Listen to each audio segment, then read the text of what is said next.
Welcome. You're listening to All Things Naval Aviation with your host, Rear Admiral John Meier, Commander, Naval Air Force Atlantic.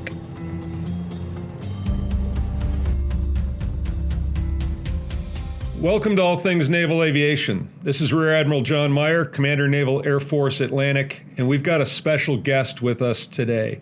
It's my distinct pleasure and honor to welcome Vice Admiral Woody Lewis, currently serving as the commander of 2nd Fleet, and great opportunity to chat with him about his 36 years of service and really pick his brain about some insight as a career naval aviator, but also going out as a standing up 2nd Fleet. Admiral Lewis, welcome. Thanks, Oscar. It's great to be here. Well, sir, this is you're coming up on a change of command and retirement. So the culmination of 36 years of absolutely distinguished service in the Navy. I'm interested at the outset, what steered you in the direction of naval aviation? A little bit by happenstance, to be honest with you. I'm a Naval Academy graduate just as you are, and in those days you got called down to Smoke Hall, I think, or Memorial Hall, I can't remember which, when your class rank came up, and my class rank was not near the top, so I was actually falling asleep when my name got called, and I was prepared to go into surface warfare because I didn't think there'd be a pilot spot by the time they got to me. But I was fortunate that we were still on the Reagan years and the 600 ship Navy buildup. So they had 2 pilot spots left when I got down there. So I chose naval aviation because that's what I really wanted to do from what I knew. And then from there I just kind of took it one step at a time. And the whole time in naval aviation, it's just been a fascinating experience for me. I've done things and been places and flown airplanes that I just had no idea existed when I was growing up, and even when I was at the Naval Academy. And it's just been, a fascinating journey along the way. And every step has been really a neat experience. Yeah, it's impressive resume of flying. Right out of flight school, you rolled back to be a surgrad, and we've had that program off and on for a few years. So you went right into being an instructor after you got your wings, teaching, imparting that knowledge at an early age, went into flew A-7s, and then transitioned to the A-7 community, the F-18. You flew with the Royal Navy and Harriers, and then obviously in Rhinos. And I believe you're still current, are you not? I am.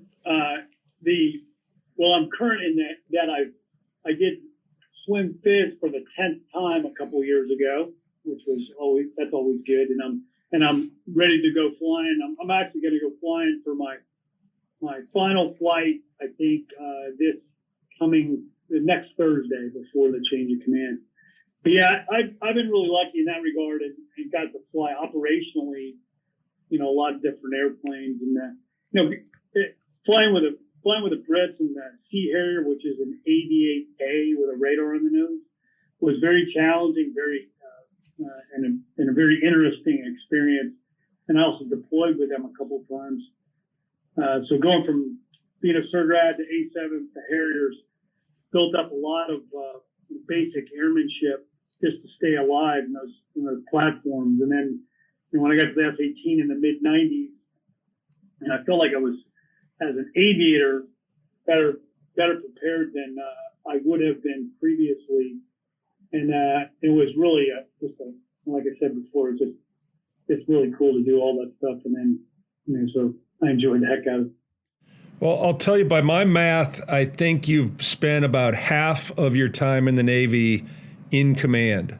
First command at VFA 15, you went on to command the FRS here in Oceana at VFA 106.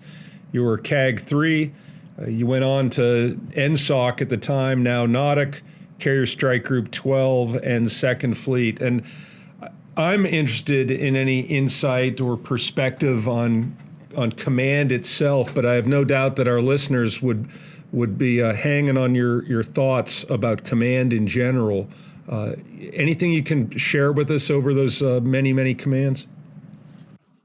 Yeah, I mean, I think the command. I've really been I've been in command positions or operational staff positions since since my first command tour, which is over 20 years ago, or about 20 years ago now. So, and there's lots of by virtue of timing and things that I've been exposed to, there's been some really amazing things that happened. For example, I flew in the first night of Desert Storm in 1991 as a JO and A7.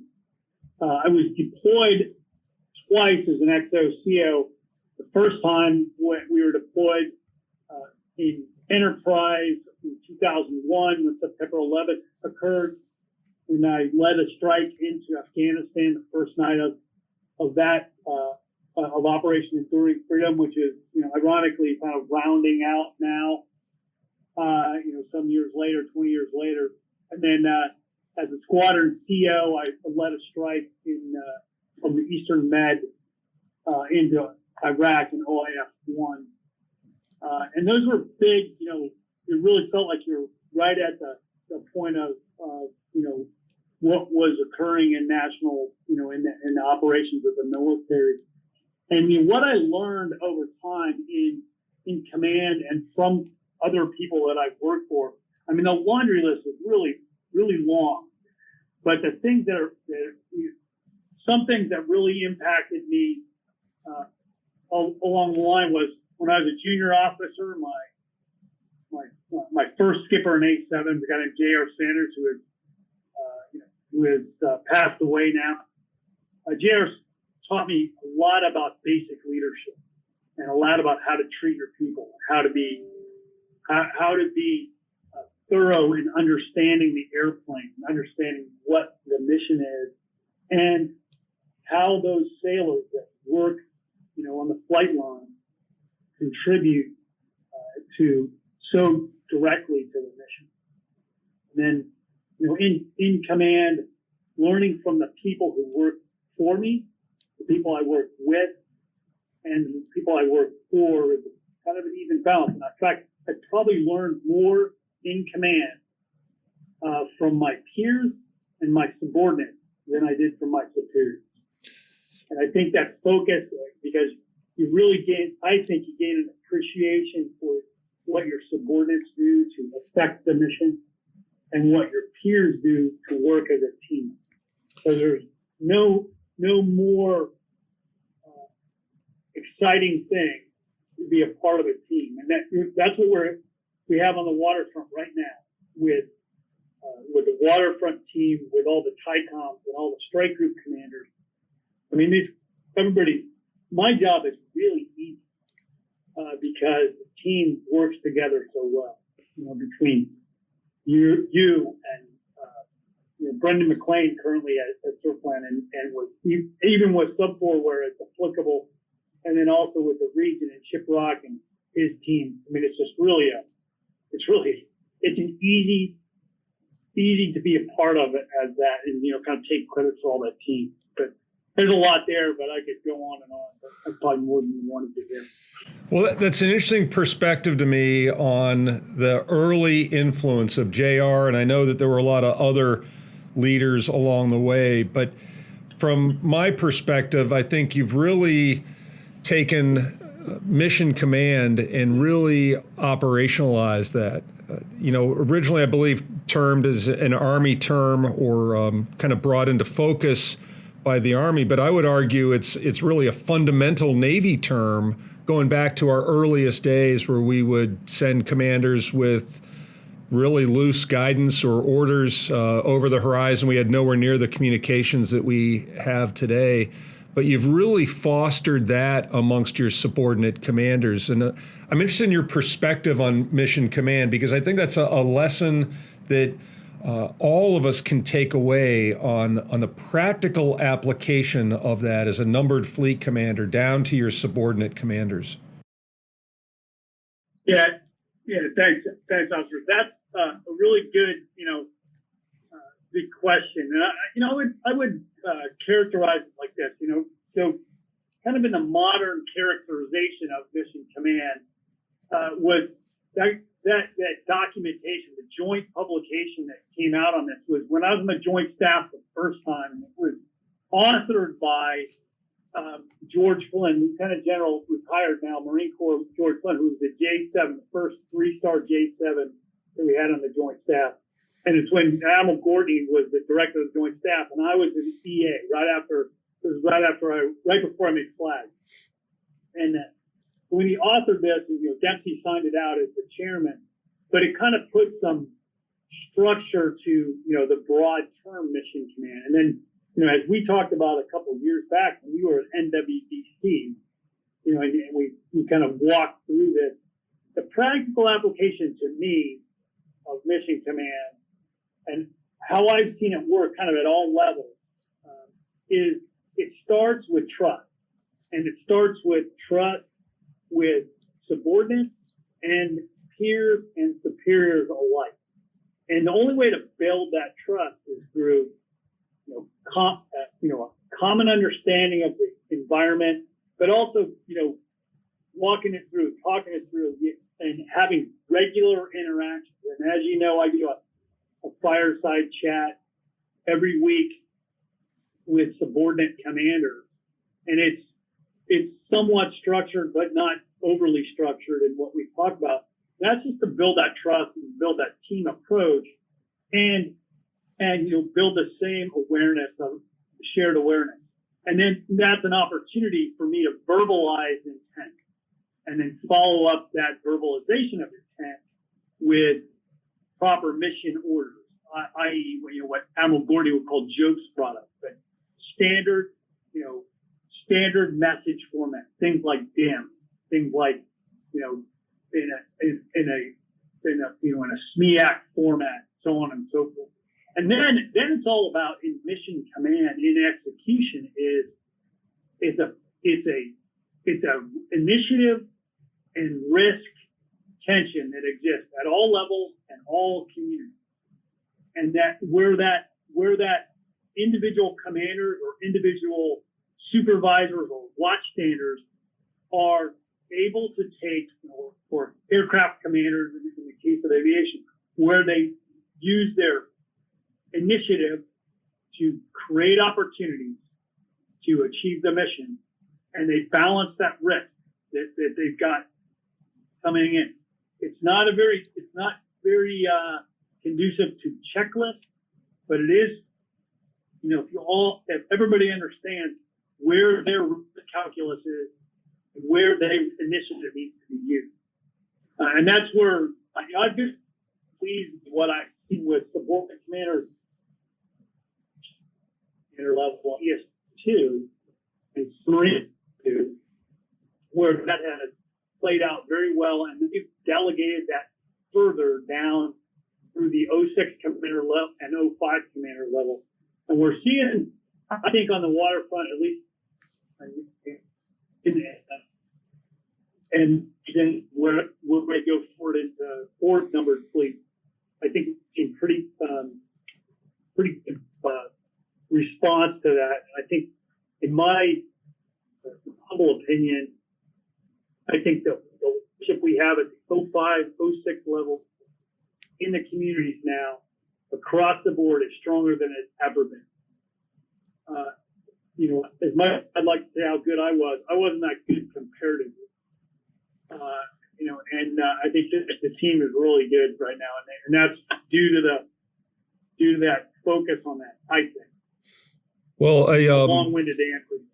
Yeah, I think you're being a little bit humble in that regard as far as how good you were back in the day. But when I think mission command, I really think of Admiral Nelson and, that rapport. I mean, he was famous for the rapport he had with his subordinate commanders. And that rapport, whether today it's a fireside chat or back in his day it was gathering his subordinates to his command to have dinner, to break bread, to have planning meetings and that sort of thing. I mean, it really drove this shared understanding deep into the organization, and it really got the organization working, his subordinates working as though they were an absolute extension of him. I've certainly stolen some of the pages out of your playbook with the fireside chat and the drum beats. I do that as the type commander here in different groups with air wing commanders, with carrier commanders, and also with our commodores to do that exact same thing, to build the trust, to share the communication so that they really have no doubts about what's on my mind or how we should get after things.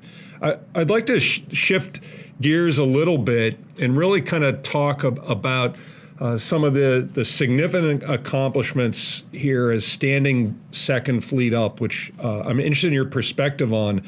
First and foremost, born about really by this rebirth of strategic competition. You and I joined about the same time. I was just a year behind you at the academy. It was the Reagan buildup. Our potential adversaries, China wasn't on the horizon yet. Russia kind of went into a long state of decline, as the Soviet Union did. But there's been this significant resurgence that really drove pulling Second Fleet back out of Fleet Forces Command, where it had been subsumed a number of years ago. I'm interested in your perspective on the necessity to do that, maybe the challenges of standing up a new numbered fleet as well. And then I know you've also focused tremendously on the agility of that fleet so that it wasn't a large bloated staff, but it was more of an expeditionary type staff. Yeah, so there's a lot there. So for example, the impetus for standing up, reestablishing Second Fleet, is because of the strength, the changed strategic environment. And as you know, 3 years ago, almost exactly, I had about fewer than a dozen people reestablished Second Fleet. But that was leaner than it needed to be. We're much bigger than that now, obviously. But as it's progressing, I think the vision of that is really become more clear and focused as a lean and agile and expeditionary numbered fleet. So less tied geographically, although focused in the Atlantic for sure, but less tied geographically and more tied in a mission focus in the maritime and high-end maritime operations. And that's really starting to come into better vision. And as you know, as I turn over the command at Dozer here next Friday, I think he's going to take it to the next level of where we're building really a deployable JTF, Joint Task Force Commander, which is what Second Fleet was doing in the days before, kind of 2005, where it kind of collapsed into more. That I think that is where the future of the command is. There's been certainly a lot of challenges associated with that, but the challenge is, like with anything worth doing is it's going to be hard. And what we've really gone a long way, and I think it's actually accelerating right now. Just this recent exercise that we're in the midst of right now, where the large scale exercise, we've really come a long way in understanding command and control structures and relationships between numbered fleets and between the Joint Force Maritime Component Commanders. So I think those are all really good things. Yeah, there's another significant aspect to that too, and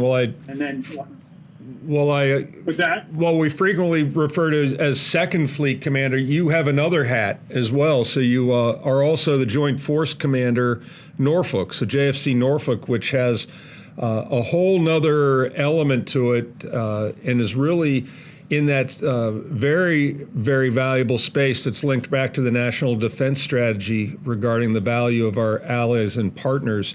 So you really split your time between Second Fleet Commander and JFC Norfolk. Can you talk a little bit about that role as well? Yeah, absolutely. Joint Force Command Norfolk is the first operational command in NATO on North American continent. So there's one of three Joint Force Commands. The other one's in Naples, dual-hatted with Commander Naval Forces Europe, Admiral Burke. And the third one is in JFC Brunson, which is in the Netherlands, which is a single-hatted German commander. So broadly, stack years AOR is gigantic. It's about half the world's surface. And broadly, I'm responsible as JFC Norfolk for the Atlantic and the Arctic, so that the battle space overlays where I'm focused with Second Fleet as well. So it's a very good marriage in that regard. And actually, my maritime component command element of JFC Norfolk is Second Fleet, and we exercised this just not long ago, about 6 weeks ago, in a NATO exercise called Steadfast Defender, in which my Canadian vice commander was on board the Mount Whitney with about 70 staff members from Second Fleet as the maritime component commander. I was the overall, as JFC Norfolk, I was running this part of the exercise, and my Brett two-star commander at JFC Norfolk was at Norfolk in our jock heading that up, and I was bouncing between the two basically, and I was in Lisbon most of the time where the exercise was actually taking place, but they were doing all the heavy work on that regard. So it's a really good confirmation of this concept of working that together. And that was pretty interesting. And the last thing I'll say about NATO is, I had not served in a NATO capacity, at a staff capacity before. I'd done plenty of tactical operating under NATO in one way, shape, or fashion in the past. But what I learned over the last 3 years is just how powerful that alliance is, and the real power behind allied alliances and partnerships. It's broader than just NATO. Obviously, alliances. There's many more alliances that we have, particularly in the Pacific. But then there's also these other partnerships where it's strengthened that piece too. Partnerships with the Marine Corps, the Coast Guard, partnerships with at echelon joint commands within the U.S. So that really is kind of pulled beyond just allies and partners. Everybody likes to use that term, but what does it mean in actuality? And what it's done for us is, it's really built a capability and a capacity beyond what we would have otherwise. So that's another long-winded answer. Well, having seen that and lived some of that myself as well, not many people may realize this, but virtually every strike group that we have, carrier strike group anyway, has a partner or ally with it, and that interoperability and your focus on that has been really, really impressive to support.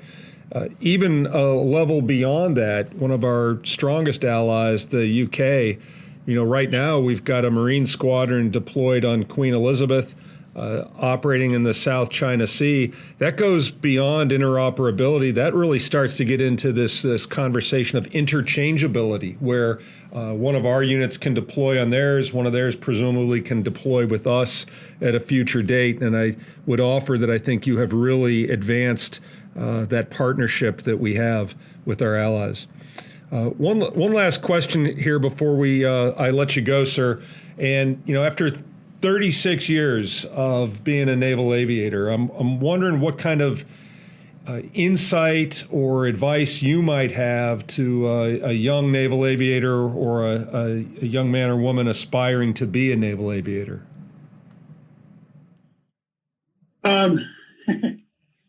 Yeah, that's a good one. So actually, before I go there, let me just one last thing. You mentioned that the about the Queen Elizabeth. During Steadfast Defender, she was the carrier that we went out to and did our Distinguished Visitor Day and all that business.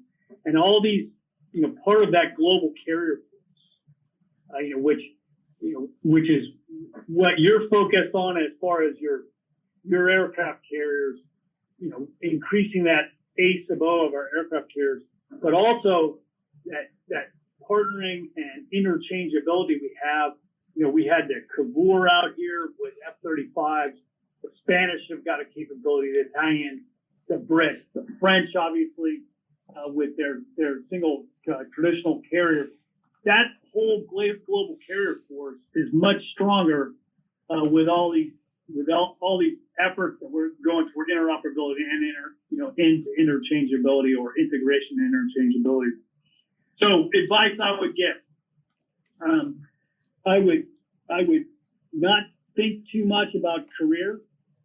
I would think a lot about where it is you can contribute your God-given skills to the mission directly, and never forget about the people that make it all happen. Because those of us who are lucky enough to be sitting at the controls of an airplane have about thousands of people that do all the really hard work of making that a reality. And so the challenge before leadership as aviators is to really, really understand your machine and understand the people that make that machine work, and never get too far ahead of yourself as far as what's next. Think about what you can do better in your position that you're currently in. Just as a sea story, I've done everything because I've done that every step of the way, and I've done my career progression, if you like, is kind of abnormal in many respects. And for example, I asked to go fly A7s when A7 was going away after being a surgeon. I asked to go do the exchange tour with the Royal Navy, and everybody's like, "Oh, you're never even going to make lieutenant commander, much less do anything else." I asked to go to Japan as a department head when Japan was not a very popular place to go to. In fact, when I was, I'm down here in St. Augustine right now, we're at a reunion for VFA 192, and Turk Green, one of my personal heroes at Naval Aviation, was the CEO of the Golden Dragons, and was also the captain of the Kennedy and the TR, who told me one time when we came back from deployment in 1995 from the Middle East, and we got delayed off of Taiwan for Taiwan Crisis Contingency Operation. It was the USS Independence and USS Nimitz. And this is when we weren't thinking much about the Chinese at all. And I said to Turk, I said, what in the world are we doing? We're not planning to bomb anybody or anything. Because he's like, hey, listen, this is why we have aircraft here. This is why we have this capability, and only we have it. And this strategic capability that we have in aircraft carriers, and its scalable capability that comes with its own access, both physical and political, is something that nobody has ever done before, and nobody will ever do it again. And we cannot back off on that capability, because it is critical to national defense and global security. So that's a lot more advice, but individual advice, just keep stroking, don't think much past the weekend. Well, Admiral Lewis, it has been a real honor to serve with you. Years ago, you and I were both in Desert Storm flying off different aircraft carriers. We worked together when I was XO on Truman, several iterations behind Turk Green, by the way, and you were CAG 3. And then I worked for you as you were standing up Second Fleet, and I was at CSG 10, and I've thoroughly enjoyed the opportunity to support you as the Second Fleet commander in my role here at Air Land. It has been an absolute pleasure to serve with both you and Mary over the years. I wish you both fair winds and following seas. Oscar out.